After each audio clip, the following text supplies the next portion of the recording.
Please cut the audio.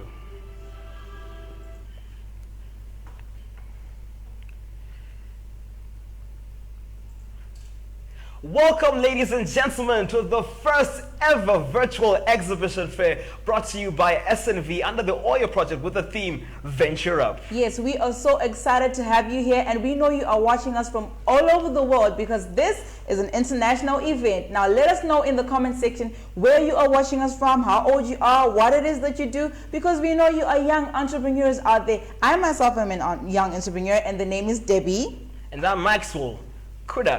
Maxwell, and as she said, we are also entrepreneurs. We happen to own a farm, but we'll not get into that right now. So let's talk about today. We have some housekeeping issues. For starters, you're allowed to comment and use any language that you would like as we're watching from different parts on the planet, but we would ask you to be respectful. Yes, this is home for you, but let us just respect each other in this beautiful home. Now, just to get into the nitty-gritties of our program today, we have amazing activities lined up for you. We have a quiz. Yes, a quiz where you will get a chance to win amazing prizes. Yes, and we also have a panel discussion and beautiful performances from young and vibrant women who are going to soothe us with their words of poetry. All of this is lined up for you guys. That is true. But Debbie, we've been talking about this OYE thing. What does OYE even mean? Okay, so OYE simply means opportunities for youth employment. But we're going to leave a beautiful woman who's going to shed more light on what exactly OYE does and more information on SNV. So Sharon, over to you.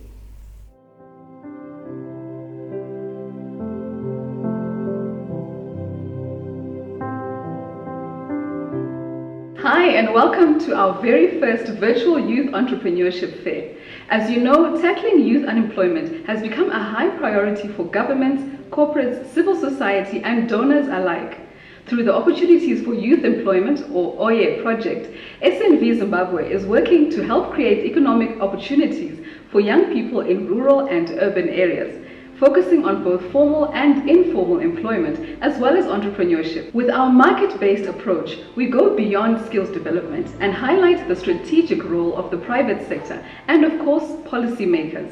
We've learned that we need to invest more in the enabling environments for youth development, providing access to finance and to markets for both young men and young women in particular, in order to improve gender equality and provide spaces where young women can thrive and achieve real economic empowerment.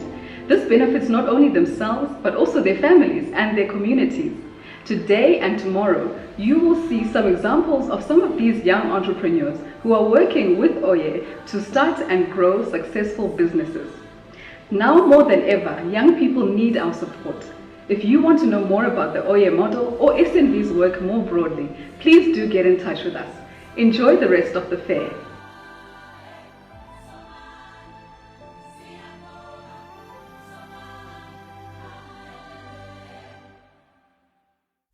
Thank you very much, Sharon, for those wonderful and amazing welcoming remarks. And we just want to encourage the audience to please comment and tell us where you are watching from and what exactly it is that you do. Yes, so we've heard much about what SNV is about, what the OYE project is about, and we also want to hear the people that have been impacted by the program, the young people themselves. So this next session is a journey for us to understand how exactly the OYE project works and how they have helped young people in pursuing their purpose. And we will encourage you to type your questions in the comment section as you'll be watching the exhibition of what these people do and what their projects are about. If there's anything that you would want to know, any areas you would want clarity on, we will have the people in the studio with us momentarily. So make sure you write your comments and we will ask them. So now, on to the exhibition.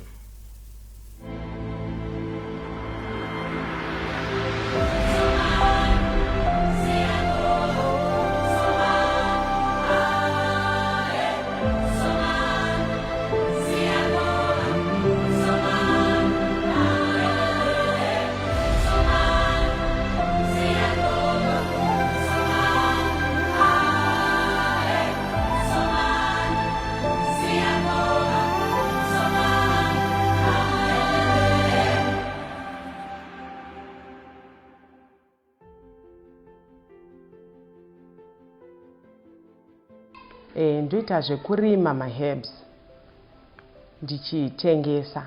Ndichirima maherbs iwayo akatinakira pautano hwedu zvakare muriwo uri mushonga zvakare, ndozvandinoita.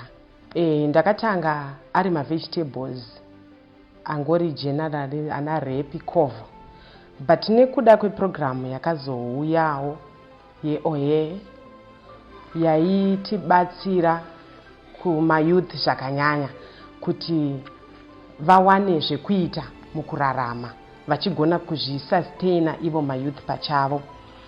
Saka ndakaatendawo maworkshops iwayo aitungamirwa neOYE.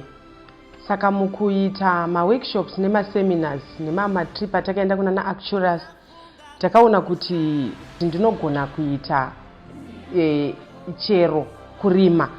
Ndakatanga kurima mavegetables sebeetroot, eggplant, green pepper. Saka pandakatengesa zvinhu izvozvo ndakabva ndachitengawo mamwe maherbs akasiyana siyana sehot pepper, sweet rocket, coriander, parsley, nana oregano, sage. Ese iwayo ndakabva ndamanesawo kuti ndikarima nyange ari mumapockets anogona kutondisustain inini nefamily yangu.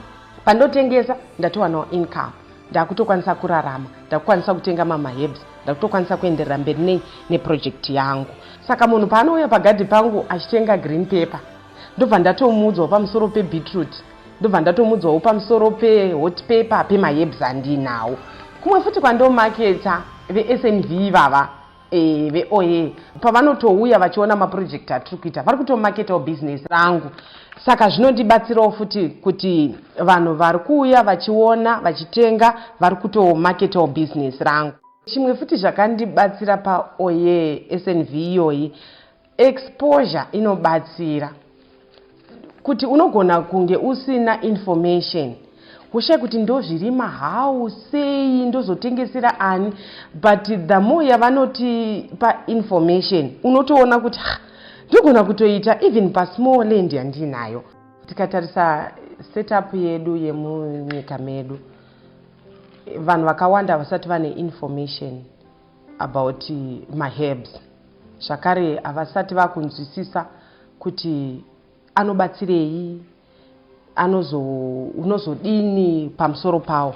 Saka nekuda kwehealth iri kuaffecta vanhu vakawanda, especially secovid. Saka uri kutoona kuti information vanhu vasati vane ruzivo rwakanyanya. Saka vanhu vakaudzwa zvakanyanya pamusoro pezvakanakira maherbs, anobatsirei musystem yedu, anobatsirei muupenyu hwedu. Saka zvinobatsirawo kuti ndinowana kurima pakakura pekuti ndinokwanisa kuzosupply vanhu vakawanda. Zvandinoita ndinotengesa maseeds, ndiri agropreneur, ndichiita zvakare poultry, kuchengeta huku dzemabroilers. Tinoti tikaona efarmer anenge achida seed, contact neEasy Seeds, then wotipa maseeds topa farmer. Izvi takazvitanga ndofunga 2 months. After taita a visit kuactuaries, kupoultry ndofunga ndane 9 months ndichingochengeta huku. Ndopandakatangawo, tanga muna April, ndopandakatangawo kuchengeta huku dzishomawo dzandaingokwanisawo. Then from Easy Seeds patakaita that workshop neOYE yakandibatsira kuti patanga tichigumira isusu inini pakuti zvinhu zvandoita it was for family consumption, zvongoti mhuri idye irarame. But patakaenda pamaworkshop neOYE ndakaona kuti ndinogona kutoita something ndichishandisa small land yatinayo, like zvinoitwa neEasy Seeds, vanoplanta maseeds avo matrays then vachitotengesa. Saka ndakatoona kuti even though ndinokwanisa kutoita sei kutoita something. Saka patakabva uiseeds ndopandakatangawo kuti ko ndikarimawo something. Vandarima macarrots, beetroot, watermelon, ndichingoti ndione kuti ndikada kupinda muproject yekuti ndirime ndinokwanisa kusvika papi. Saka ndakatoona kuti ndichitengesa maseeds ndokwanisa futi kumarima. Kumaseeds tinodeliver paarea yaunenge uri. Before lockdown taita madeliveries, but due to lockdown tinotsvaga imwe way yekuti tipe efama eseed rake raanenge achida. Saka izvezvi hatisati tane shop yatingati munotibata pashop yakati, asi tiri paMurehwa Center. Mukabata panhamba dzedu 0775 745 513 apa munokwanisa kutibata zvakare paWhatsApp, panhamba idzodzi dziri paWhatsApp. Kuti zove takuita zvemasola izvi takatrainwa neinonzi iyo SNV. SNV yatitraina takatrainwa zvinhu zvasvika 4. Paive pane agriculture, iyo yemasola, recycling, horticulture nepoet. So munhu aive interested pachinhu chaanokwanisa. So as inini ndaifarira zvemasola a lot. So ndakabva ndapinda mumasola imomo. Vakabva vati chiendai mudzimba, vakatipa mabooklets. Chiendai mudzimba munonoona vanhu varimo muvaudze nezvemasola.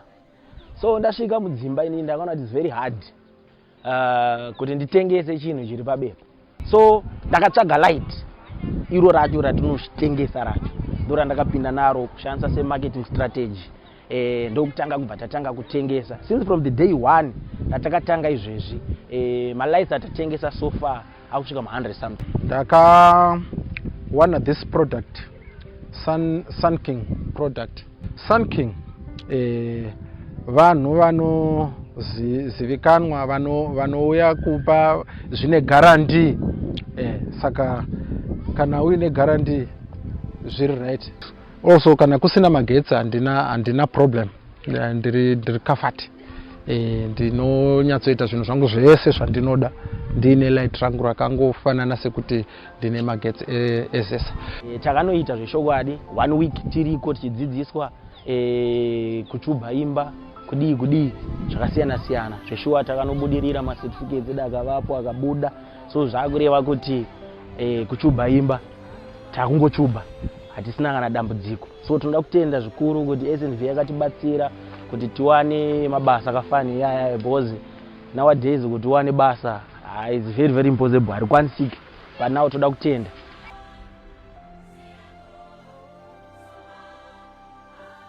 My name is Sasha.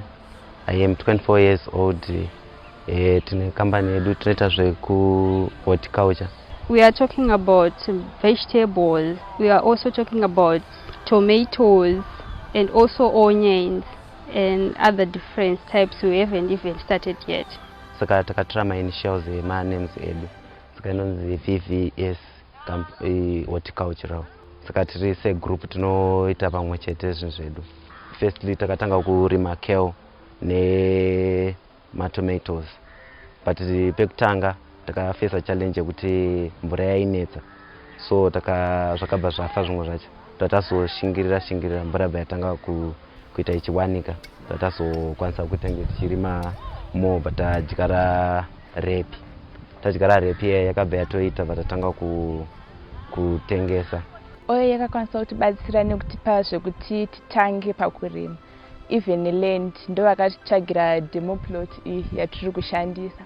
Vakatida kuti mumbotry monoti tinoita sei, vatsvagira land nemaseeds, but vakabva ngoti siya ipapo wadaona kuti tinonyangwe tikanzita nekambani kana kuti tinokwanisa kuti tizvimanage tega here. Isusu tinorima tichishandisa mainly organic. Atinyanyo shandisa edu fertilizer mostly. Vanhu vanenge vachida kungotengawo tikumbotengesera hedu locally. Tunotengesera vanenge vari locals. Pane phone number dzatoshandisa unotibata pamatext, pama-WhatsApp messages kana pacall. Tinoti 0788 14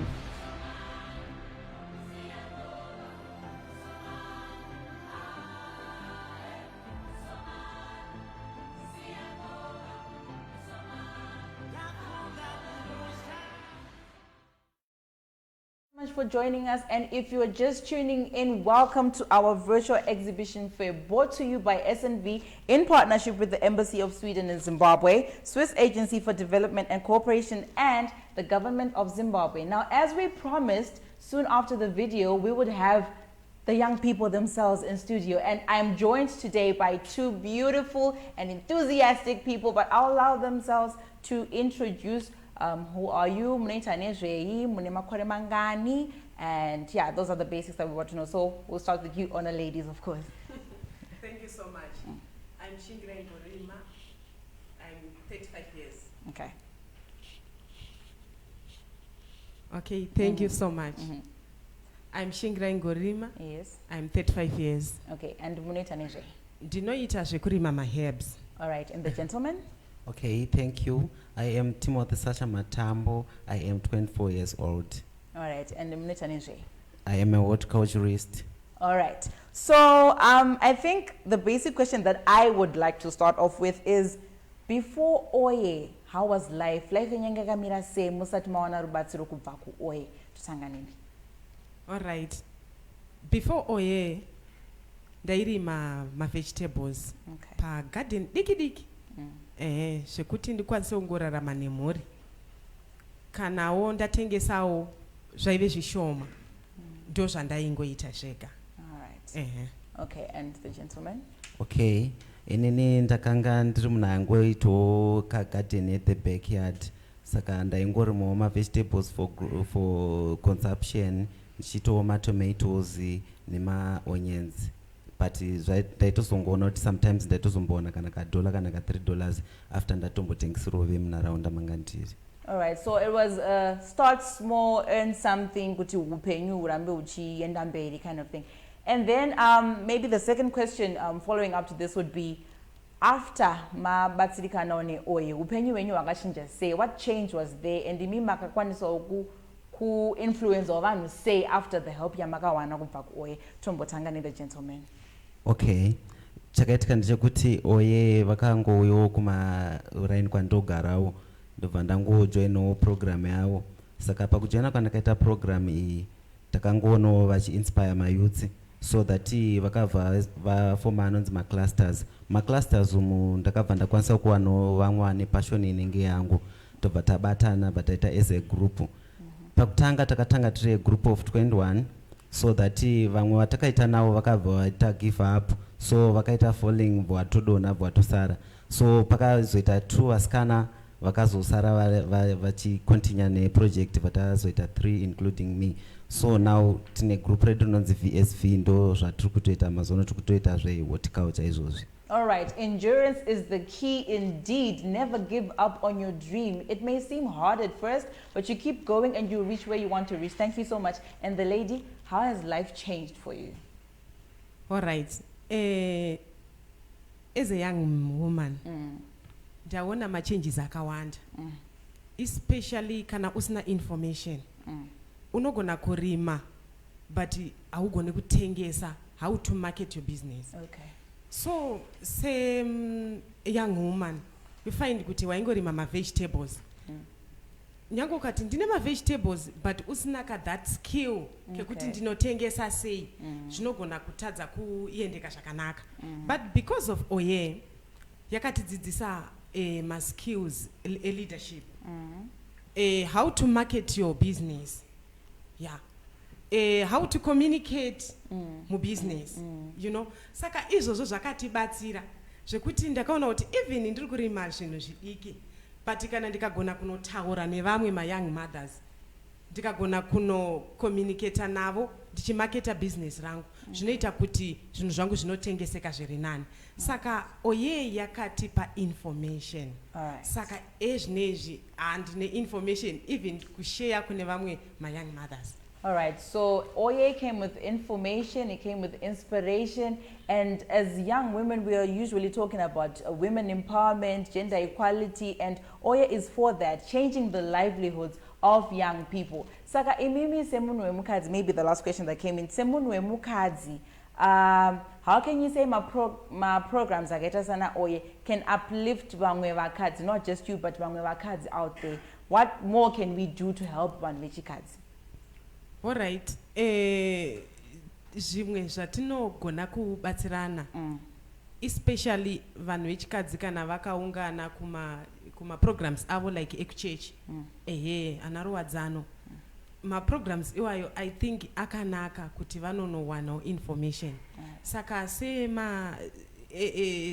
ni mukadzi wechidiki ndiri kungoshuwirawo nekukurudzirawo vamwe vakadzi kuti panouya maprograms akafanana neOYE ngatisazvitarisirei pasi.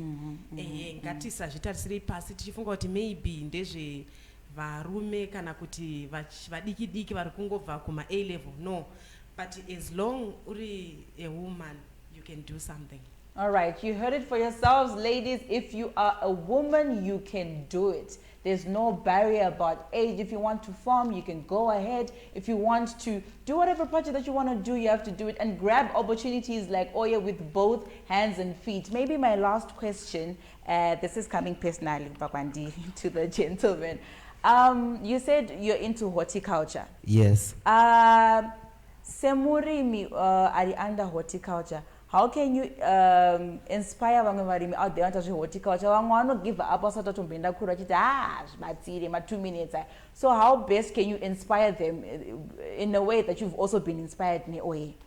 Okay, that's true. Your question is very true. So pane mayouth anenga achiona kurima se basa risina basa. But the fact is that kurima kundo life. So takaita feature into horticulture tunokwanisa kutorarama life edu zvakanaka tisina kuomerwa neupenyu. So ngatitore kurima sechinhu chakanaka, to exercise kurima tese tunotoona upenyu hwedu uchitotipfawirawo. Inini ndotoonawo kwandiri kana upenyu hwangu matangira ndakaita chaiwo chaiwo ndaitombosenzerawo someone, but ndakatozozona kuti ayo kusenzera someone kawo hakuna kana chakunobatsira. It's better kuti ndizviremerewo pachangu inini. Self-employed. Yes, ndakutoda kutoti nditozoitawo boss wa someone, nditozorimawo ndichiri employer wa someone, not kuramba ndichishandiswa nemumwe munhu. All right, empower yourselves. You heard it from the gentleman himself. Work for yourself and get somewhere. Now, ladies and gentlemen, this has been such an amazing session. Maita Basanikuti Joina, thank you for educating us and showing us that it is possible. If they can do it, we can do it. Up next is Max with the other 2 participants. Do stay tuned. Thank you.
And we are back. If you're joining us, you are tuning into the virtual exhibition fair brought to you by SNV. I just want to give some shout outs to some audience members who are watching. Shout out to Ngoni Chitakasha from the Netherlands. We have Afi from Ghana, Tinashe Mushonga from Mutare, and my brothers in Brawayo, Harare, and everyone watching. We just want you to tell us where you're watching from and what it is what you do. Now, proceeding with the program, I have here Winfrey and Leona. Can you please introduce yourselves?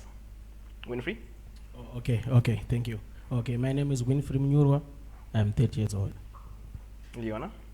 My name is Leona Ngwarima from Rewa. I am 21 years old. Right, so before OYE came into your lives, let me start with Leona. What were you doing? Before OYE,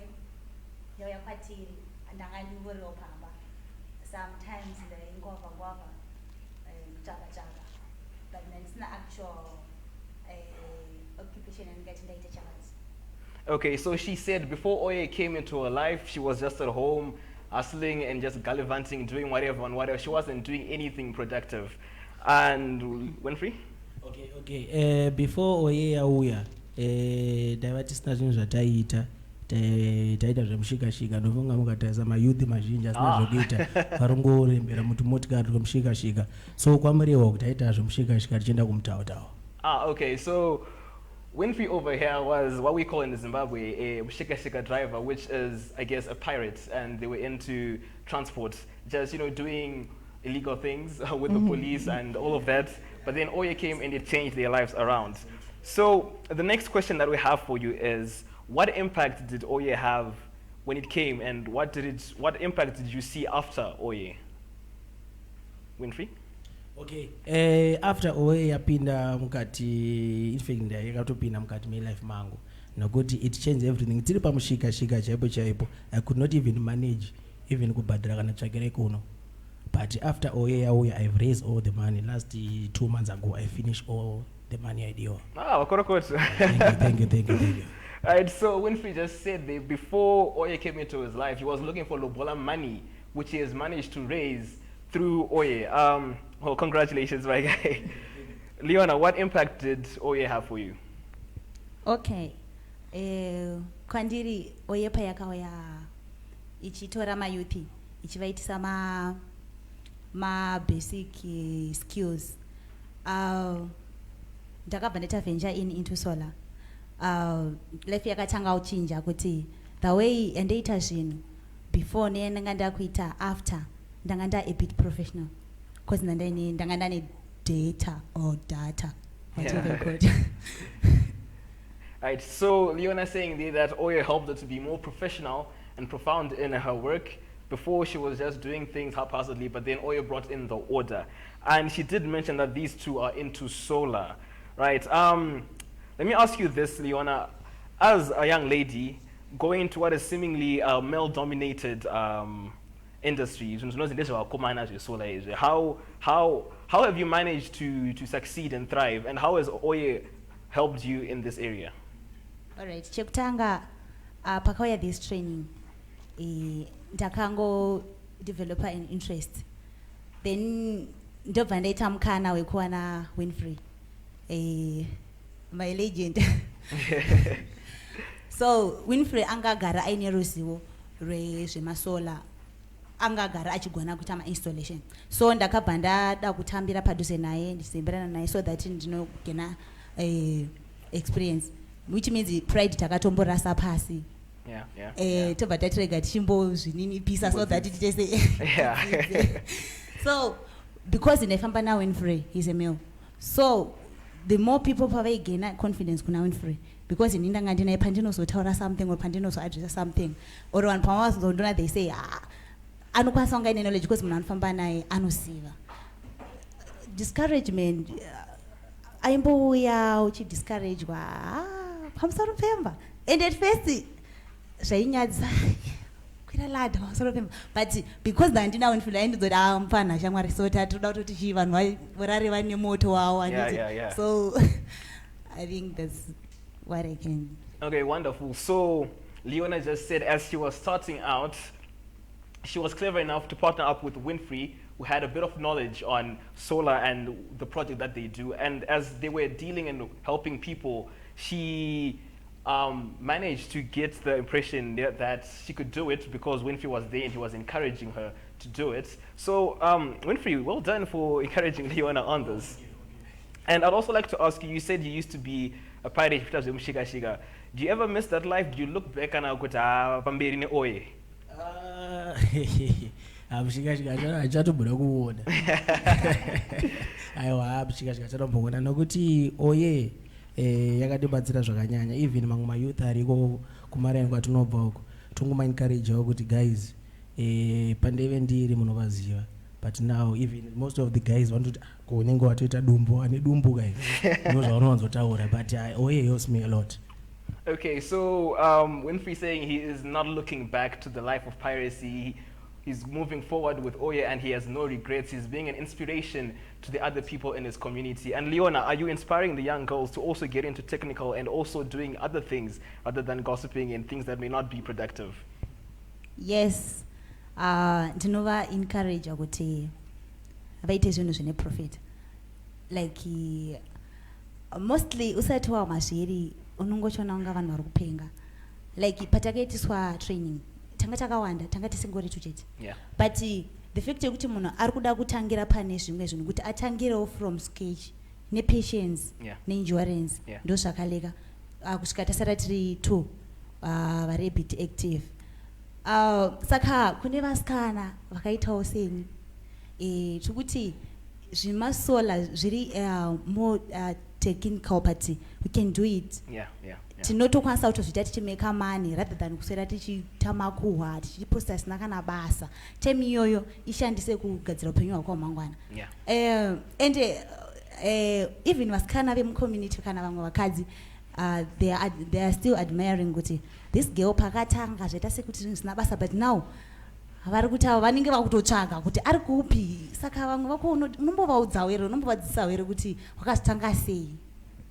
Right, Leona there talking about how she is now an inspiration to other young ladies in her community, and some advice from her is have the patience to learn things that will better your future. And well, thank you guys very much for that information, and now we want to move on to the next set of our program. Right, ladies and gentlemen, coming up next, we have an amazing performance to soothe your ears. We're going to have Yanta Limay with a performance, and then after that, we have an informative and amazing discussion panel that you should look forward to. And then right after that, another amazing performance from Banshee. So now, ladies and gentlemen, over to Yanta.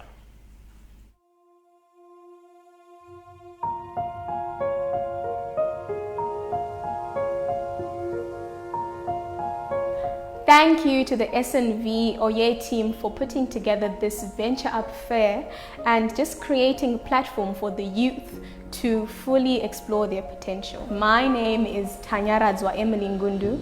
I am a female spoken word artist from Zimbabwe who goes by the stage name Yanta Limay. Yanta Limay is simply a wordplay from my first and second name, Tanya Emily, jumbled up. So I'm going to do a piece for you called The African Future. I hope you like it.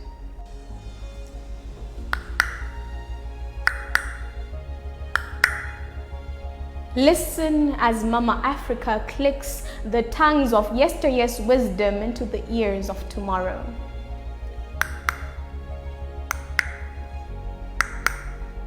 The clock ticks at a relentless speed as the hour hand hastens to the close of the decade, where only the bouncing huts will be able to skip to the beat of the times. The rhythm of the future lies in the minds of today's young ladies and lads. They call it delinquent vision. But tell me, where else will you find the future packaged so neatly if not in the hot blood of Africa's soil? They call it delinquent vision. But tell me, where else will you find the control button for the future's brightness if not in the hot breath of Africa's zealous lips?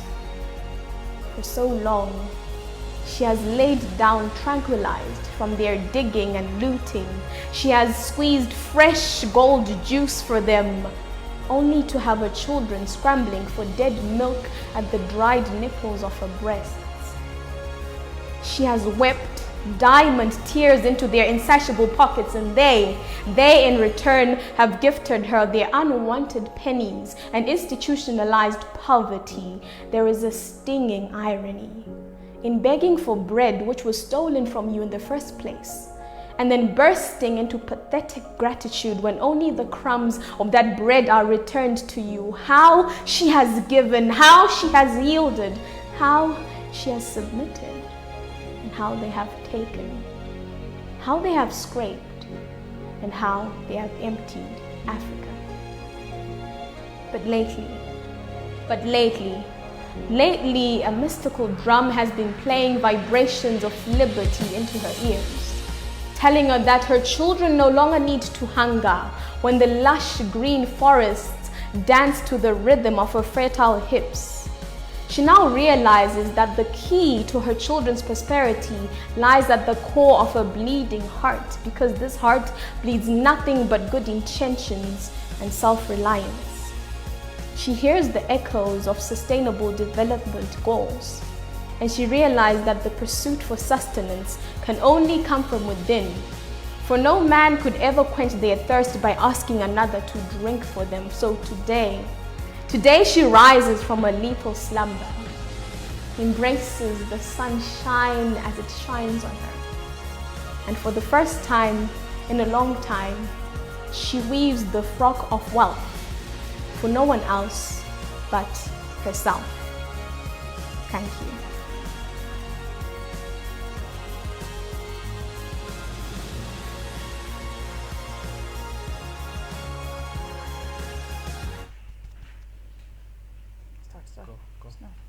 Thank you so much for joining us. Now, we want to give a special shout out to our 4 participants who showed us that if they can do it, you can do it. It's important for you to follow your dreams, and definitely people like this, the SNV programs will be there for you to support you all the way. That is right, and we just want to give a special shout out to the donors who are also supporting this project. We've got the Embassy of Sweden, we have got the Swiss Agency for Development in cooperation, we've got the Ministry of Youth, Sports, Arts and Recreation, and we also have the government of Zimbabwe. Yes, and in the spirit of knowing more information about OYE, it is important for you to note that the age limits that qualify to be involved in the OYE projects are 15 to 35 years old. So you can jump in, ladies and gentlemen, and you can definitely be a part of this project and be helped in the way that you really want to be helped. Yes, and just a reminder, make sure you are listening to everything that we are talking about, because we do have a quiz at the end of this session where you will win prizes. But coming up next, we've got a special message from Simangaliso Chitate, all the way from the Embassy of Sweden. Simangaliso, over to you.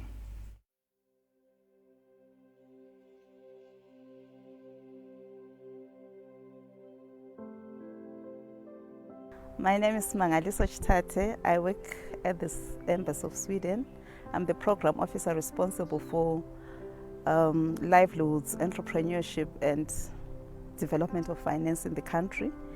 And we're working with a number of partners in this thematic area, looking at livelihoods, environment, climate, resilience, and renewable energy.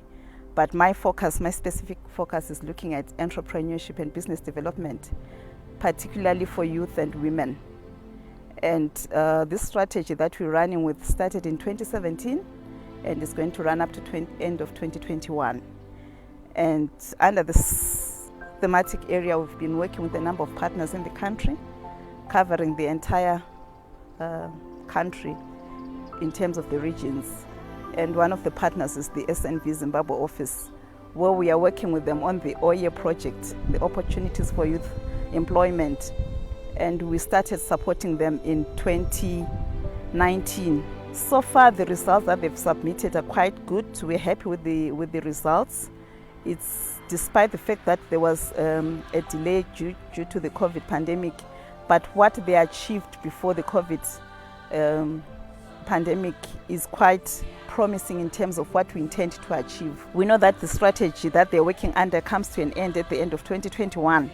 But the good thing is that we want to believe that it's building up to the next strategy that we're looking at. We don't have full instructions yet as to how the new strategy 2022 to 2026 will look like.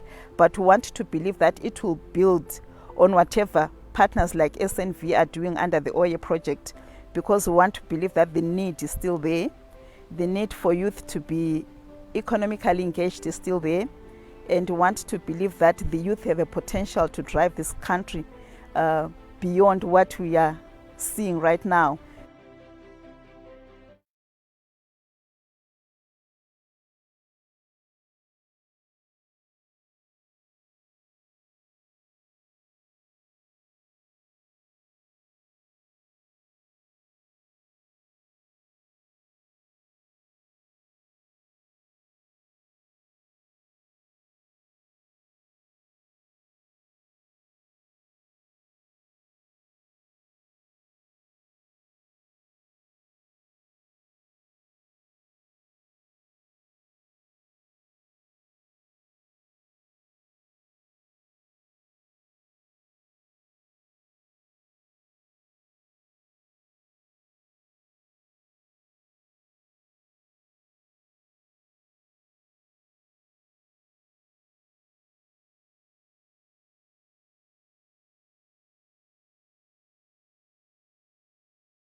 Welcome back, everyone. We are now live with a panel of guests from different sectors across Zimbabwe for what should be an interesting discussion on why radical and cross-sector partnerships are needed to support young entrepreneurs. Thank you all for joining us and welcome to the panel discussion today. Thank you. Would you like to introduce yourselves briefly? We'll start with you. Thank you very much. My name is Sebastian and I'm a poet, but a poet's gotta eat, so I do a bit of business management, business development. I've also been involved in the incubation hub sector, but recently I was appointed to the board of Zimbabwe Youth Council. Fantastic. Thank you very much. Good afternoon. My name is Sekai Kuvarika. I am the Chief Executive Officer of the Confederation of Zimbabwe Industries. Thank you. Great. Thank you. My name is Maurice Mudiwa. I work for the Zimbabwe Agricultural Development Trust. I am a monitoring, evaluation, accountability, and learning officer. Been with the trust for about 7 years now. Yeah. Great. Thank you all. So we have quite a diversity represented here, which is very good for our discussion today. So as we begin, I think there are a couple of things we can probably agree on. Firstly, youth employment and entrepreneurship need to be focused on markets. In other words, the opportunities for youth employment have to come from the environment that the youth themselves live in. And secondly, markets are generally not youth inclusive, especially when it comes to accessing finance. And that's why these public-private partnerships are very much needed. Can we agree on those 2 points? Agreed. All right, good. So having established that, we're talking about radical and cross-sector partnerships. Can you just tell me what that means to each of you? We can start with you, Morris. By radical cross-sector partnerships, my understanding, thinking aloud, is thinking outside the box, not business as usual. You know, things that are not like commonly known or commonly done. Right. You know, that's how I am interpreting the word radical in this context. And what about cross-sector? Cross-sector, I will give it from the perspective of where I come from. We are in the agricultural sector, and we are into funding of agribusinesses, right? Agriculture is a sector on its own. Our funding, you know, is designed for that sector. But if we are talking of cross-sector, we are now thinking outside agriculture. What other, sectors do we need to bring in? Probably health, probably mining. Yeah. You know, I'm just also being radical here. Exactly. You know, mining or even green energy, solar, things which are not squarely probably agriculture. Right. You know, how we can harness those so that at the end of the day, we are addressing all those for the sake of making the business a success. Right. Yeah. Great. Sekai? I'm not quite sure I would really speak to drastic, but I would speak to probably a departure from the norm. How drastic that would be, I think, really depends on a lot of other factors.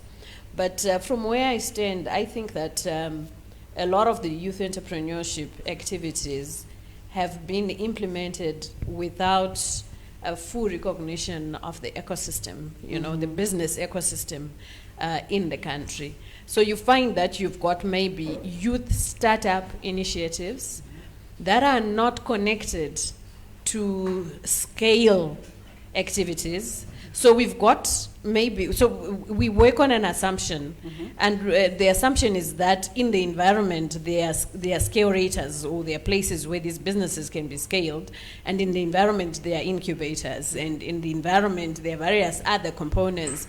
There's finance and there are other things, but the initiatives themselves are not deliberately actually formally and functionally connected to all those things. Okay. So for me, I think in terms of radical partnerships, we should begin to see a more deliberate approach to connect all the dots in the business ecosystem and make sure that one single initiative to promote youth entrepreneurship has those as live connections. So if there is a dead or disconnect somewhere, then things are not going to function. I also think that the functions of institutions need to be revisited. If we look at the institutions in the country, you look at business member organizations like ourselves as CZI, we should be a place that also promotes the development of a pipeline of future larger businesses, but we don't really have an active relationship with the youth, with the young business people or the upcoming business people. And I think it's because when we join membership into these institutions, you have to be an already functioning business and fulfilling certain criteria. And we have to have a way of having these young people join these organizations as part of the pipeline, without necessarily being big. You brought in so many great nuggets there, and we'll definitely revisit some of them. Sebastian, I just want to hear from you. Thank you. I consider myself a radical person. I'm a poet, but I'm also comfortable in a business suit. And to me, that's the definition of being a radical. Radical is the top 5 companies, global companies right now, were founded by youths. They were called rebels in the beginning, but they founded big companies when men in suits were failing to do so. Radical is Strive Masiyiwa. He studied Econet in his 30s. Radical is Mark Zuckerberg in his dormitory starting Facebook. The common denominator between all these companies, your Steve Jobs, your Bill Gates, is that they were all youths. And they were at a stage when they were considered rebels. So I believe that it is that rebellious nature which is probably the biggest asset that the youth have. Okay. And that's my definition of radical. Fantastic. I like the point that you raised that, let's naturally draw on what the youth are actually like. They're rebellious, they're radical. And let's not stifle that, because that's key to their growth. Yeah. But as a young person yourself, do you feel that young people are represented in these various sectors in society? If not, why not? And what can we do about it? Not at all. It's a cultural issue.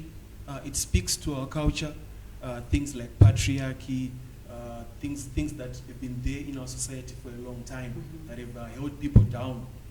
We fought slavery, and we won. We can fight this as well. And I believe there's not enough representation for the youths. As part of our work at the Zimbabwe Youth Council, we're actually advocating for a quota for the youths. Now, I'm not talking about a quota in Parliament only. I'm talking about a quota everywhere. So we want a quota in the newspapers, we want a quota on ZBC, we want a quota Parliament, we want a quota on boards. Even when PRAS hands out tenders, we want a quota. Because that is the only way we can get youths to come up. If you look at everywhere, people have been segregated and marginalized. The only way to get them out of that has always been through quotas. Okay. If you look at your black empowerment in South Africa, it's just a 20% quota. It ensures that the blacks have a say in the economy. And we need a similar approach even for our economy. If a tender is going out and the company doesn't have 20% youth representative, somebody should come in and intervene. And that is the only way we can get the youth out and stop the culture where youth are viewed as people, as underachievers, and people who are not yet ready for the market. Okay. This issue of quotas, I know it has been used successfully in some places, but often it's an issue of quantity and not quality, right? So how do we ensure that there's a high quality of youth who is being involved in some of these initiatives and not just making up numbers for the sake of seeing them, but their actual participation is meaningful? Maurice, do you have any thoughts on that? Yeah, I think we need to start somewhere. Yes. So the starting point, I think having a quota is the first good starting point. Then you start developing from that point. Because here we are saying, by actually saying we want a quota, it's a deliberate strategy to say, if we leave things to sit on their own, you will not have enough of the youth participating. So we want to have a deliberate strategy to first of all force feed them there. Then we start talking about how to the next steps, developing the quality and whatever. Yeah. Okay. So. Sounds good. Seka, you mentioned the word pipeline, and I think it's very relevant to this issue. Do we have a pipeline within our existing businesses in the various structures that are there to ensure that young people have these opportunities to be self-employed or to actually find formal and informal employment as well? Does that pipeline exist for young people? I think we are looking at two issues here. One of them is the rate at which we create new enterprises. And the other is the rate at which existing enterprises grow, expand, and diversify. So if we are slow in having new enterprises, we will have a few companies in the economy, and then we will scrutinize those and say they must include the youth and they must have. But if we are able to grow the cake, the enterprise cake, the population of enterprises in the country, naturally, you know, as the enterprises grow, it's maybe a rate that can relate to the rate of the young people that are coming out of tertiary education and other institutions, then there's a greater opportunity to find young people in the various levels of business leadership and business participation. So I think if we look at it as a static situation where we are saying we've got these enterprises and how do we make sure that youth participate more, I think the real challenge is the rate at which we are developing new enterprises that succeed, the rate at which we are growing existing enterprises, and the rate at which the existing enterprises are expanding and diversifying to create new opportunities. It's really about creating new opportunities. So if the number of opportunities does not change, and we are seeking to expand participation, then I think we face even bigger challenges. So this pipeline is what I think is missing. And I think it is missing because we don't have a deliberate approach to enterprise development in the country.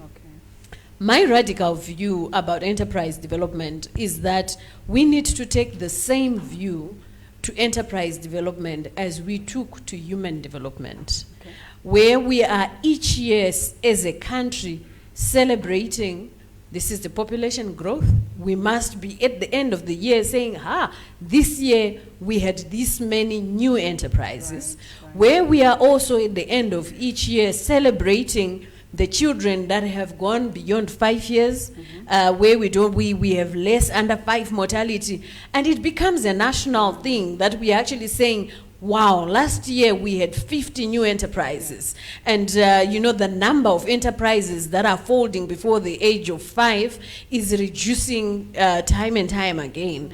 So I think the institutional network in the country has to support that. It has to support the birth of enterprises. It has to support the I don't know what you can call it, but you know, the infancy support of enterprises.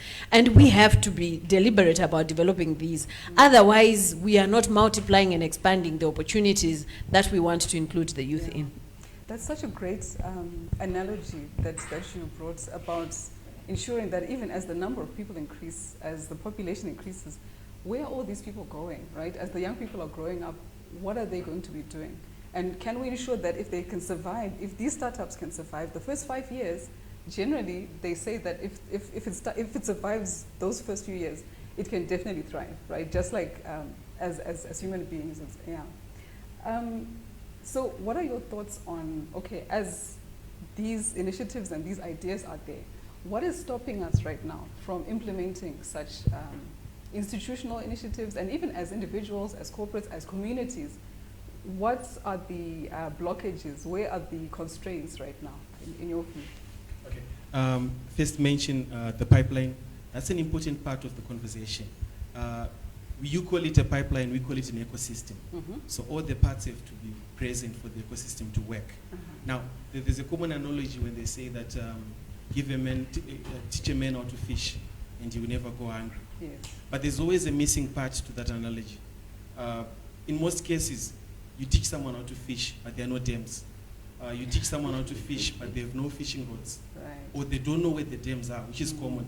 Someone knows how to fish, but there are no dams. And the other really serious issue is you go to the dam, you know how to fish, and there are no fish in the dam. Now, what I'm trying to say is that all the parts have to be present. If one part is missing, the whole system breaks down. Why I'm saying this, there's a big player who's usually missing from these conversations. And I'm saying, sorry to say that coming from government, government is usually the missing part. Okay. If you look at the story of Silicon Valley, there's usually one missing conversation. When people talk about how Silicon Valley started, they talk about the entrepreneurs, they talk about the Bill Gates, the Steve Jobs, but they never mentioned the role of government. What happened in actual fact was it was the government who funded the whole Silicon Valley project. Okay. Right. Scientists at Stanford working on an electricity project, totally separate project. They're the ones who founded Silicon Valley. So a lot of funding came from government. Okay. Why it came from government? corporates are usually afraid of risk. They don't want to invest in entrepreneurs, especially young entrepreneurs, because for them it's just a risky alternative. Now, government is the only person, or rather entity, that can actually fund that critical stage where there's a lot of risk involved. So I'm calling on government, I'll be advocating that as well, to tap into these systems. I know there are initiatives like the establishment of incubation hubs, but more needs to be done to create a Silicon Valley in Chitungwiza, a Silicon Valley in, no, we don't call it Silicon Valley, Chitungwiza Valley, a Harare Valley, a Gokwe Valley. That's my kind of vision, where there's a setup that allows entrepreneurs to flourish. That then sets up the whole ecosystem. Then when it comes now to the quotas that I was talking about, now we're now saying that products are supposed to come from an incubation hub to fund the government, to supply the government. Then you are now completing the whole cycle, because it doesn't make sense to have entrepreneurs producing goods that have no market. Okay. Since the government is the initiator, it then becomes the first buyer in the market. That way, they survive the first 5 years with them in the market. That's probably my view of where the biggest player, which is government, can come in. I know corporates, like right now, Silicon Valley is well established. It cannot function on its own. It's an adult. Government is no longer needed to support that project anymore. Okay. Yes, I'm going to come to you. So I think I completely agree with you on government being a very critical player, and I think they have come to the table in many ways. But as S&B, we do believe that private sector has perhaps an even bigger role to play in creating that ecosystem that we're all talking about. And even as you're saying, you know, they're now risk averse generally, and yet every enterprise is built on taking risks. That's what entrepreneurship is actually about. So perhaps that mindset also needs to be changed to say we started out taking risks, right? So let's also take a chance on these young people that are there, you know, and embrace the risk that comes with it, right? Yes, you wanted to share some thoughts? Yeah, I just wanted to just add a bit to the pipeline that my colleagues are talking about. I think it's very, very important. I think to some extent there is a lack in developing the pipeline, a lack of exposure, you know, on what could be done. You know, just exposure. I will tell you from where I'm coming from, you know, after having gone through the educational system, you know, we went to college and there was what they called an open day, where you just go in. The purpose of that was for you to start seeing what you can do, you know, what you can do if you go to the university, what are the options. And look, we are talking of somebody who is already at A-level, and they are starting to, they want to expose them at that late hour on what they could do. And many people ended up doing degrees which they didn't want, or because they didn't have any appreciation. So I don't know how we can groom in terms of a pipeline by way of exposing, you know, our youth to the various, you know, whatever could be done.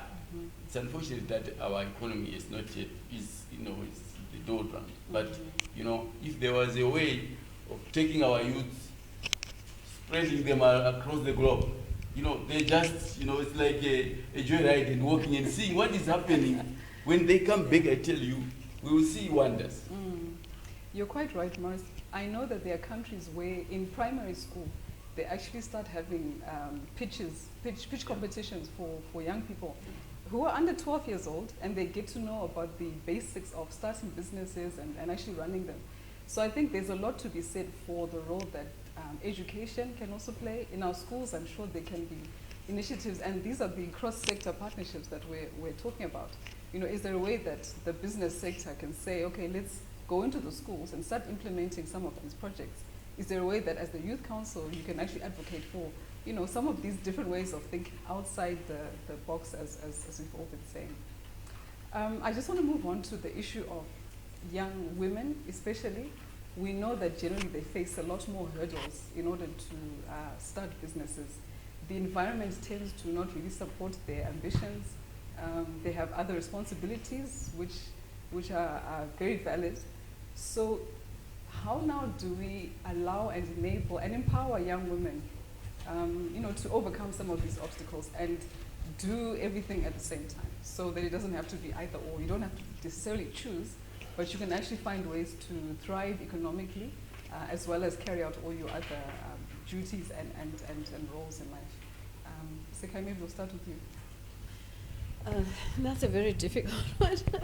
It's a difficult one. I think there are a lot of things that militate against young women's economic empowerment and entrepreneurial success. And I think there's a lot of cultural and religious stereotypes that that have to be, I don't know, I don't know how that can happen, but sometimes I feel that there's a lot that society gives out that then gives our young women certain mindsets about aspiration and values. So sometimes you then find that because of those backgrounds, even if the opportunity is presented, the choices may be made in a different direction due to certain, you know, certain values.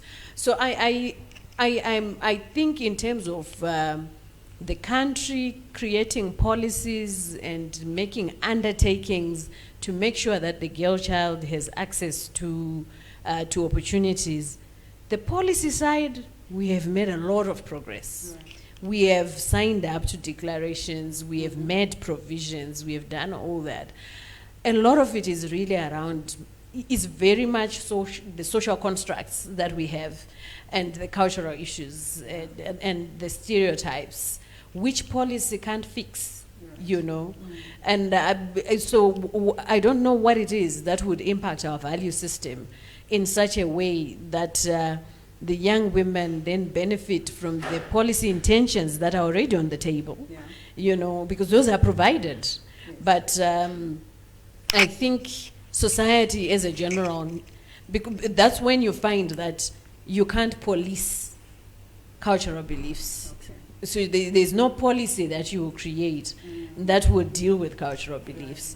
It's a behavioral thing, it's knowledge, it's attitudes, it's practices, and I don't think that there's enough that we are doing in that space to sort of dislodge some of the beliefs that have held back the advancement of women entrepreneurs.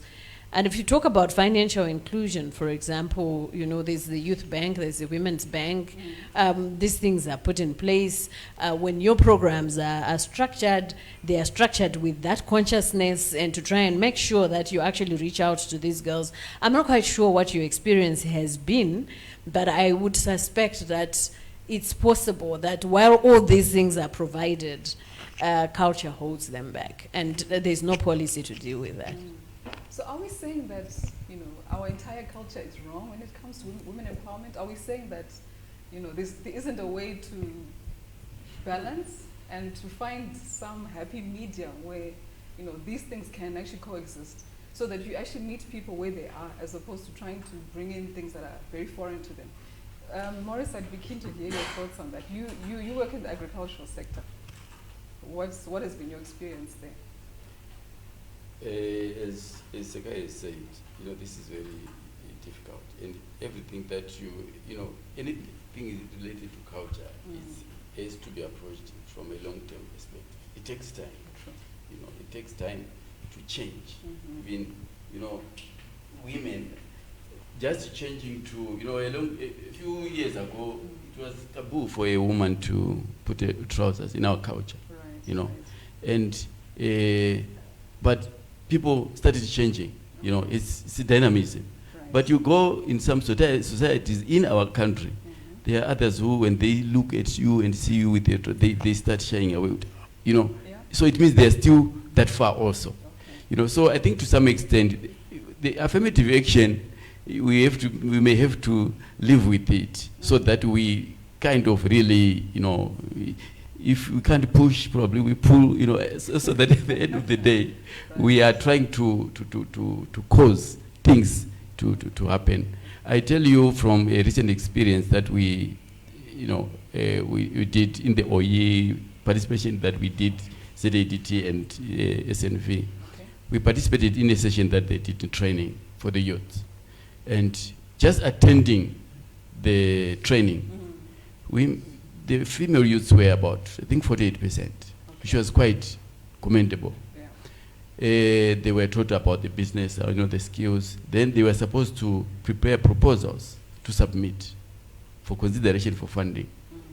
The drop was, in terms of what was submitted by these participants, from women it was down to 30, from the 48 it was almost 30%. You look at even the value of their proposals, it was 1/3. The value of a proposal from a girl, from a female youth entrepreneur, it was 1/3 of what the guys were requesting. So you start seeing, already at that, it's already showing, and it's disturbing, but this is what we want to try to change. No, you're quite right. That's the situation that's there on the ground. And I just want to encourage everyone who's watching, if you are a young woman, you're a young entrepreneur, tell us what you think. Give us your suggestions on what might work to enable you to be more active in the economy and to start your own business. I want to hear your thoughts as a young person. Okay. Being a woman, or female rather, and a youth is difficult. On the way here, I was listening to Wally 10, and he was saying, me and my brothers are abusing the girl child. And I was thinking, those are my brothers. And recently, I read a report in the Sunday Mail that 5,000 students didn't go back to school because they were pregnant. And I've got a 14-year-old daughter, and I'm thinking, that could be my daughter. So I think one of the challenges that we're facing right now is of course, as everyone has said, a cultural issue. So I think we need radical ways to approach that. How do we attack culture when it's so ingrained in our society? I think we need to tell new stories. We need to change the narrative. We need new role models. We don't need Kim Kardashian, right, as a role model. I know one of our board members, Maudich Farmer. She's 23, the youngest graduate in the country, the youngest woman in a board in the country. Wow. She's 23, she's a master's degree. Those are the stories we need to tell, right? If all the young girls know about it, if it was up to me, I would drag Maud to every primary school in Zimbabwe to tell a story, right? Because she's now changing the culture for the next generation. One of the challenges that we face is that we are trying to change the older generation. We can't do that. They're already set in their ways. In Shona, they say, Mbambairagania benda. You can't straighten it out. You can't pan a bit, So we're trying to focus on the wrong people. We're not trying to change the adults. Let's leave the adults. Let's go and change the kids in creche. Let's go and change the grade ones. Give them new role models. I want my child to look up to Mount, to aspire to be like her. I don't want her to aspire to be like Kim Kardashian or Beyonce. Those things are foreign to us. They are far away from where we are. Instead of her spending time on TikTok, I wanted to spend time on a Zimbabwean program that speaks to youths who have done well, who are telling new stories. So we change the narrative. And I think that approach will help us change in the culture quicker than trying to change adults. That's good. So this pipeline really actually begins at the earlier stage of life. It doesn't just start when someone is leaving school and now you're trying to open their eyes to these are the possibilities that are out there, and it's almost too late because their personality and their character has already been shaped by the environment that they live in. So what's kind of, we're here to talk about solutions as well. What kind of partnerships should we be looking at then? I know there's so much being done in the youth space, but as private sector especially, what can the private sector start doing now, which they haven't perhaps been doing or have been hesitant to do because of the risk associated? Do you have any, wild suggestions? This is the time to throw them all out there. Okay. Maybe if you allow me briefly to just go to the role models. Yes, sure. I also think that we need new role models for our young people. And by new role models, I believe that we need youth role models. Because we have had so many stories about Strive Masiwa, And then so many stories about other older people that have made it. Right. And by the time the story is told, it's such a big story that I think relatability with our young people becomes difficult. So I think we need young people who have made it at different levels so that they can inspire youths to start. So a young person who has been brave enough to start is a role model, so that they can inspire other young people to start. And a young person who has made it is also a role model. So I think we need a whole new set of role models for our young people. And there's a great opportunity with social media. I've seen a whole new movement about young entrepreneurs showing up on Twitter. It has been such a great vehicle, and I think that needs really to be optimized, and we create new role models for young people. And then in terms of partnerships that you're talking about, I think that as the private sector, for me the major one is about the role of institutions in this ecosystem. The partnerships between private sector organizations like business member organizations and organizations like SNV. Why I say this is because you see some of these initiatives that are promoting youth entrepreneurship are project-based initiatives, and therefore they have a lifespan that is tied to the project period. And when the project period, we wrap up and leave. And I think there's a tendency to then say, okay, when we are now looking at impact and the result sustainability of the impact that you have had, we are looking at the youths, we can come to them and see if they continued. But if we haven't linked these initiatives to permanent institutions, for example, then I think we are also, we are not being long-term in our view. So there's need for very strong partnerships between business member organizations and development sector organizations that work on entrepreneurship and value chain development. Because these institutions are permanent, number one. Number two, they work with the private sector constituency. And so I think the project institution relationship, we must then understand that we have a project. What is the institution, how do we institutionalize this project initiative by then allowing it to go into a permanent institution at some stage in the life of the project. So that I think is important. And then also to look at our private companies, really make a business case for investing in youth, for partnering with youth innovators that are coming up with new products. I can see, I was looking here and seeing that there are a lot of food products here. We've got a very strong agro-processing industry in Zimbabwe. There's need to work with the intellectual property issues and find a way of coming up with a pact that allows big corporates to take up some of these products and make a case for the scalability of these, but through some of those enterprises. We also need to be able to find corporates funding projects that can be commercialized in universities. You know, if we can have maybe a competition where university students are coming up with projects and the company says, we will fund the commercialization of that for equity, of course, in those particular projects. I think that's one thing that's currently not there as well, and I think that will also help promote youth entrepreneurship. I'm glad you raised the issue of universities, because it's such a natural catchment area for young people. What is being done in universities to help push them towards, you know, self-employment as well. So I'm glad you raised that. You also mentioned relatability, and we were just talking about role models. And I think there's a big role as well to be played by the media. You know, what stories are they telling about young people? Are they biased as well? Is the cultural element coming in because the people who are in charge of creating these stories are also coming from their own, you know, angle? You know, how can we begin to kind of sway that narrative as well in the media? Maybe you can answer that. Okay, I'll speak to the culture first. Now, the Zimbabwean culture right now, corporates, I'm speaking as an entrepreneur. If you go with an idea to a corporate, the first thing they want to do is steal it.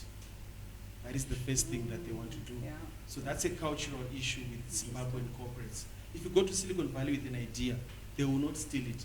They will wait for your company to grow and maybe buy you out later on. Okay. If you look at your WhatsApp, your other platforms, they went through a similar process. So the culture there, even if Facebook would create their own version of WhatsApp, they waited until WhatsApp matured and then bought the matured product. Okay. So that's a cultural issue. So that's the first part. The culture is to change for corporates where they are not predators. They actually support the ecosystem. Because once entrepreneurs are afraid of corporates, they won't take their ideas there. The second part is incentives. These are government structured incentives. If the government ensures that corporates will invest in startups, in youth projects, get tax breaks, you can't force relationships, right? But as soon as corporates know that there's a benefit to what they're doing, they automatically shift their behavior and culture. And this works for all sectors. Once you create incentives that are structured towards a common goal, behavior does not have to be forced. Relationships do not have to be forced. So it's more, broadly speaking, to a culture of changing the way things are done and trying to get people to get things done without actually having to say, you give money to the youths. Because the other thing with youths is that they don't really want handouts. I know something what portrayed as beggars, people want to be given free money. Youths want to be given opportunities. Yeah, exactly. We've got skills, we've got ideas, like I said earlier, we are radicals, we're rebels. We want to create the future.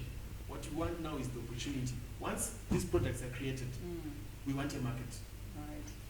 That's what will drive the youth agenda forward. At this point, I just want to add to what you're saying. We've got a lot of comments coming from all of you who are watching, and I'm glad the discussion is carrying on there as well.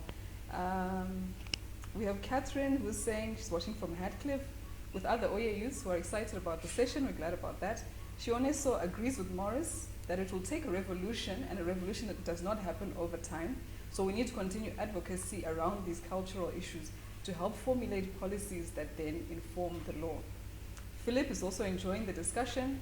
A comment from Bright, who says the regulatory environment, which you were just speaking to, should not be tight, and there should be a separate registration system for young people's companies that is open for civil society to support. Now that's a radical idea. I really like that. Thank you, Bright.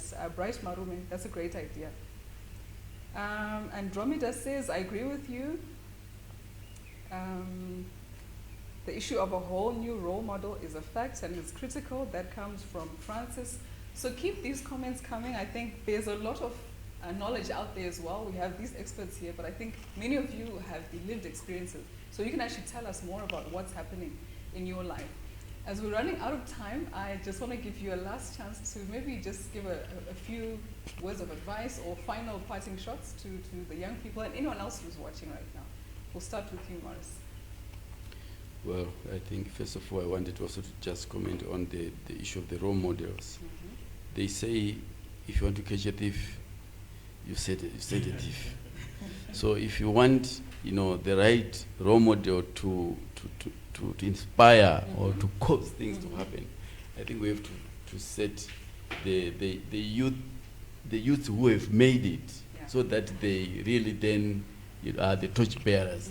It's easy for the others to emulate, because the big companies, they are being run by the old model guys. Right. So whatever initiative that they may bring on the table, it's really like to tick the scores, to say, okay, because the government wants it, we've done that. Okay. But if we really want a pragmatic approach, I think, whatever, Strive Masiwa is now old. This is now old. So, you can't motivate her now, because it's now it's history, But if you take somebody who is still very young, who has made it, we can ride on that platform to then have a threshold of such youths who have made it to different extents, and ride on that so that we really support them to then reach and knock and, so that the other youths will. Can push forward. Yeah. Now, I want to add, let's profile those that have made it and those that are still making it, who are still on the journey, so that, again, it's relatable, and it's not about wait till you are a huge success, but actually just one step forward is a big, is a big move in itself. Sekai, any last words? Thank you very much. I think mine is a word of encouragement to the youth, really, that they ought to be disruptive. You know, I think just to be brave and disruptive. There's nothing that that can defeat a new idea when it's time for that new idea. So I think a movement created around young people's own initiatives is what is really going to push the youth up. And I think that needs to be amplified, that needs to be encouraged. We need to give space where we can to amplify those, but really just be disruptive. And the second point for me is to allow to ask government to exercise delayed gratification for all youth enterprises. I think they should be tax-free for 5 years. For the 5 years that they are growing, the same way that we treat under 5 babies is the same way that we must treat a young business that is under 5. We can't expect that business to begin to contribute to all manner of things in the economy. The same way that we don't expect anything from a child who's under 5. They can't take care of themselves. They are totally dependent on their parents. We even offer them access to free immunization and free treatments and everything. And the government needs to invest in that. So the economy really needs to invest in that, or the economy needs to find a way of investing in that to make sure that we give them room to grow. I think there's a Shona saying that says,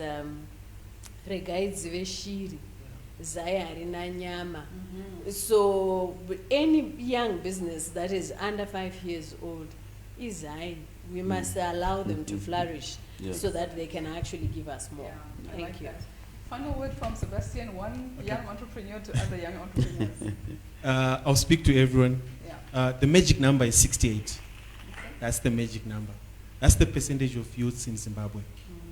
Now, that shows the power that the youths have. Whether that power is being used or not is relevant to whoever understands what I'm saying. 68% is the magic number.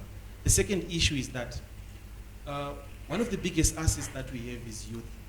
Anyone who's no longer a youth knows how painful it is to be growing old and to be running out of time and opportunities. Worldwide, Africa is the youngest youth population. That is an asset that we have. In other economies, they're struggling to find able-bodied people to work their markets, which is why probably we have that net migration to their countries. We are exporting a valuable resource to other countries and not utilizing it in our own spaces. So that is an asset that we need to cultivate, make sure we teach them the right skills, give them the right opportunities. It is a valuable, our mineral resources, for instance, they're going to run out. But hopefully, given our birth rate, we'll never run out of youths. So it's something that we can leverage as a nation, we can leverage these skills, and hopefully move the youth agenda forward. Thank you. Thank you so much. So in brief, I think what we've been saying is if we can harness this youth demographic, create the right ecosystem to support them, we can actually turn things around. We can turn around our local economies and really start thriving in a way that we haven't done before. Thank you so much, Morris, Sekai, and Sebastian for joining us. The discussion continues online. Continue to give us your comments and suggestions and ideas in the comments. You know, this is an ongoing issue. There are no solutions, there are no quick fixes, but let's all work together to see how we can help support young entrepreneurs. Coming up next is an exciting quiz with our MCs, Debbie and Kuda, so stay tuned for that.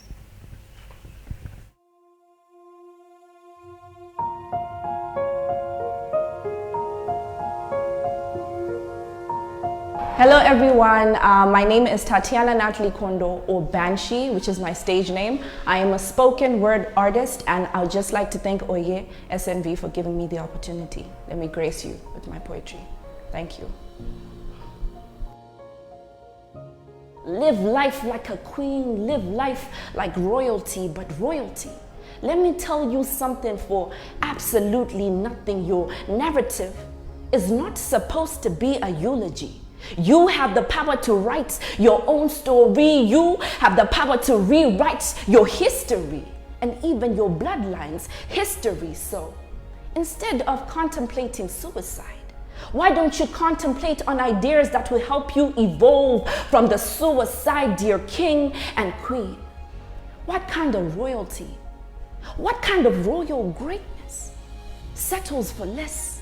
What kind of entrepreneur sleeps before he acquires the bag? See, you will one day wake up with bags on your eyes, but you will still look so beautiful because you were bold enough to start and bold enough to finish. You were bold enough to start and bold enough to finish. Banshee, thank you so much for your time, and this is the time for us to rise up.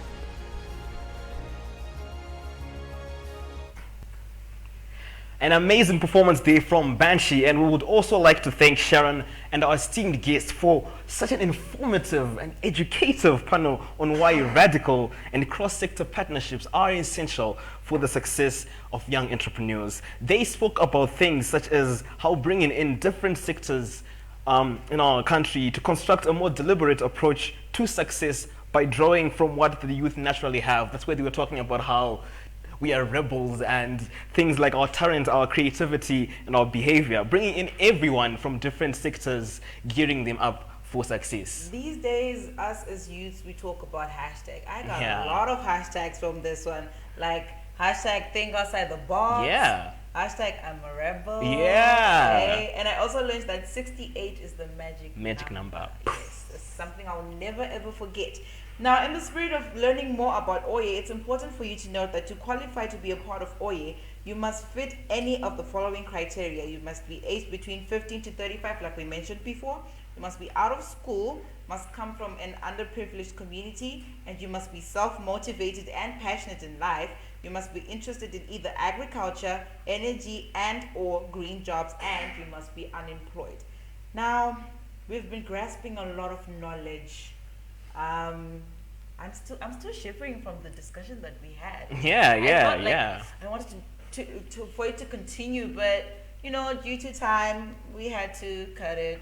You know where we cut it. But up next, we have a very exciting activity lined up for you. We've been talking about it the whole day. Yes, we have. But before we go there, we just want to thank you all for commenting, and please do keep those comments coming. Just some quick shout outs. Shout out to Kumbira Ichipadza all the way from Germany, who said that he is looking forward to collaborating with the youth. Shout out to Beverly from Botswana. So, Debbie, what is coming next? Like I mentioned, we've been talking about it the whole day. Yeah. And we asked you to pay attention. So if you were paying attention, you're definitely going to love this because it's time for the quiz. The quiz, right. This is how it's going to go. We're going to ask you some questions, and there's going to be a number on the screen, or just take this number down, +263 783 230 203. I will repeat that again. +263 783 230 203. That, ladies and gentlemen, is a WhatsApp number where you will send the answers for this quiz. So this is a competition, right? Because not everyone can win.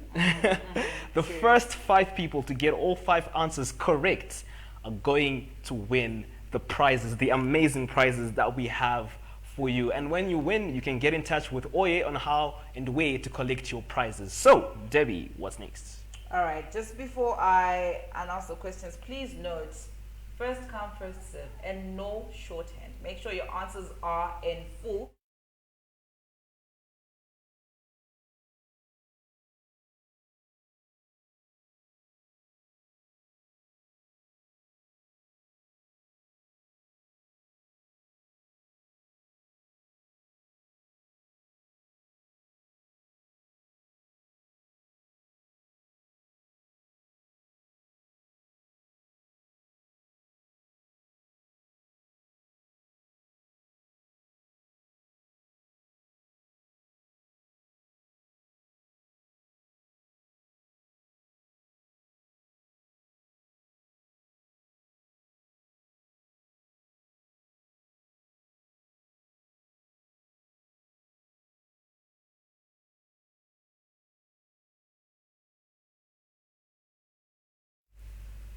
And we're back. So, as we said, it's time for the quiz. This is how it's going to go down. You will have 2 minutes to send in your answers. I'll repeat the number once again. +263 783 230 203. The number will be on the screen as well as the questions. So, Debbie, what's next? Yes, and as you send through your answers, make sure they are accompanied by your full name as it appears on your ID, and no shorthand, ladies and gentlemen. You have to type in the answer as it is. Now, question number 1. What does the acronym OYE stand for? We've been preaching OYE the whole day. And if you remember, I did say what it means, so type in your answer. Number 2. What sectors are supported by the OYE project? Number 3, what are the age limits to qualify to be involved in the OYE projects? If you were listening to me carefully, you're going to get this right. Number 4, state at least 2 qualifying criteria to be allowed to participate in OYE. And the last question, who are the donors supporting the OYE project? First come, first serve, ladies and gentlemen. The clock starts now.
Ladies and gentlemen, and because OYE is all about the opportunity, that is exactly what we're giving you right now. We're giving you an extra 2 minutes to give us answers. How's that, Debbie? Yes, and don't forget, type in all your answers in one message. And your name, please. In full, ladies and gentlemen. Such a nickname. We want your full name as it appears on your ID. Let's 2 go. more minutes.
We are back, ladies and gentlemen. Time is up. Man, I've been waiting to say that. Whew.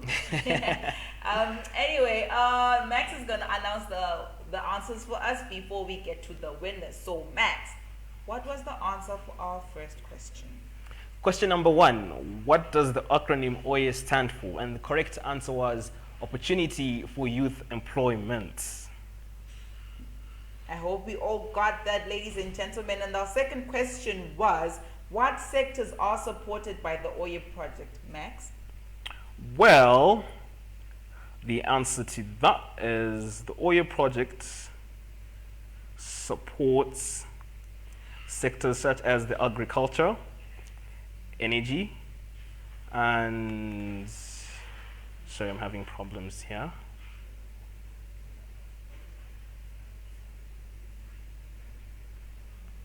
Maybe as he's looking for the answers to the second question, we can move to the third question, which I said twice, if you were listening to me today. What are the age limits to qualify to be involved in the OYE projects? I said this twice, ladies and gentlemen. 15 to 35 years.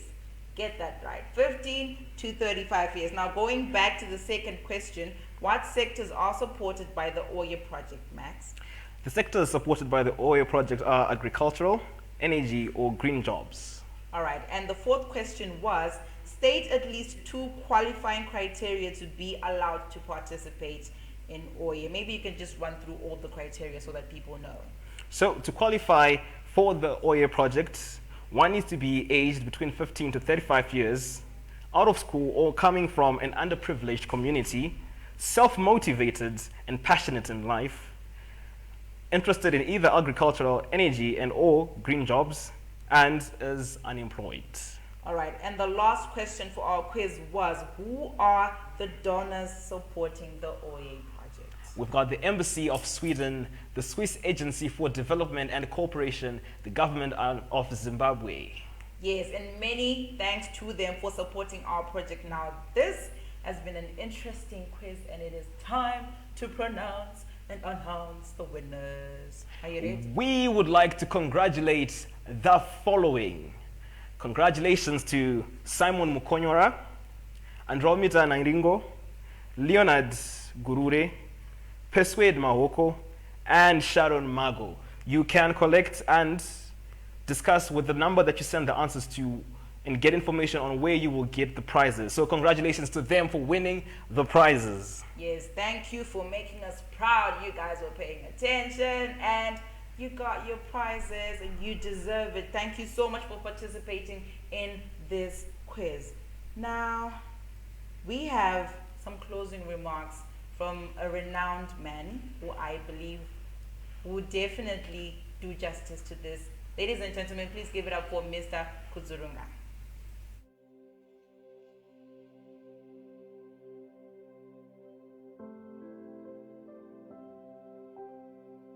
Good day to you all. Let me start by recognizing the dignitaries who will be watching this virtual fair, the Ambassador of Sweden, the Ambassador of Switzerland, the Honorable Minister of Youth, Sport, Arts and Recreation, Honorable Dr. Kesti Coventry, the Permanent Secretary in the Ministry of Youth, Sport, Arts and Recreation, Dr. Tokozile Chitepo. And let me also recognize other government officials, the network of the development partners and youths who participating in this event and those who are also following up virtually. As Minister of Youth, Sport, Arts and Recreation, we are so delighted to join you through these closing remarks at this virtual exhibition dubbed VentureUp. I would like also to start by also applauding the organizers of this event who have put in place all these mechanisms and effort to ensure that support towards our youth continues despite the limiting factors that we are currently experiencing because of the COVID-19 pandemic. This intervention comes in timely as the government is pursuing the National Development Strategy in order to attain the Vision 2030 of an upper middle class economy. Exhibition of entrepreneurial exploits by the youth is very critical for them to reach out to potential clients as well as potential investors, which is very critical in ensuring that they are also part of the mainstream economic value chain, which tends to have more returns as remaining at a micro level. The Ministry of Youth, Sport, Arts and Recreation supports this endeavor, and the implementation of this program, which is the Opportunities for Youth Employment, which was designed by SNV Zimbabwe. This program opens up opportunities to youths as they get access to numerous support programs that are critical in ensuring that they build sustainable enterprises that will undoubtedly contribute towards the development of the country. As Ministry of Youth, Sport, Arts and Recreation, we are delighted as this program will immensely contribute towards the attainment of the National Development Strategy goal of reaching 200,000 youths accessing economic empowerment opportunities by the year 2025. We applaud SNV for such a well-designed program, as well as the financing partners, that is CEDA and SDC. We would like to encourage youth across the country to be proactive and engage in such programs. This will ensure that as youth, we are not left behind as the government is implementing its economic blueprint, which is the National Development Strategy.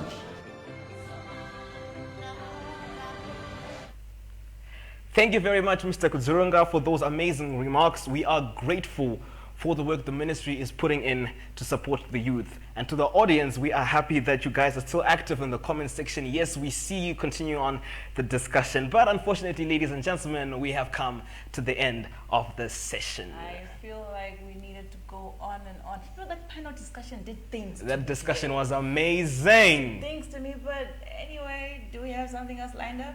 Well, if you want more and good news for you, we have another session tomorrow. We will be back with more amazing OYE-ness, yeah? OYE-ness. Ah, nice. Hashtag OYE-ness. OYE-ness, yeah. Tomorrow we're coming back with a pitch meeting where the 4 OYE entrepreneurs that we had, the guys we're interviewing, are going to be pitching some opportunities to some judges, and that is something that you will not miss. If you're familiar with the TV show Dragon's Den, then it's going to be something like that, but with the hashtag OYE-ness. All right, many thanks goes to our friends over at the Embassy of Sweden, the Swiss Agency for Development and Cooperation, and the Government of Zimbabwe for making our virtual exhibition fair a success. We are grateful to you, and thank you, SNV, for such a great opportunity as OYE, hashtag OYE-ness, like my co-presenter mentioned. And thank you, amazing viewers, for tuning in and amazing comments. It's not like it's when people are watching, you know, exactly. all the way to the end. Yes, yes, it's really important, and we thank you so much. So from my co-MC, whose name is Maxwell Kudekwashe. Yes, please make sure you get his name, because tomorrow we might have a quiz. There might be another quiz tomorrow. Who knows? You never know. We might ask you his name, hey? And for myself, Debbie, signing out. See you tomorrow.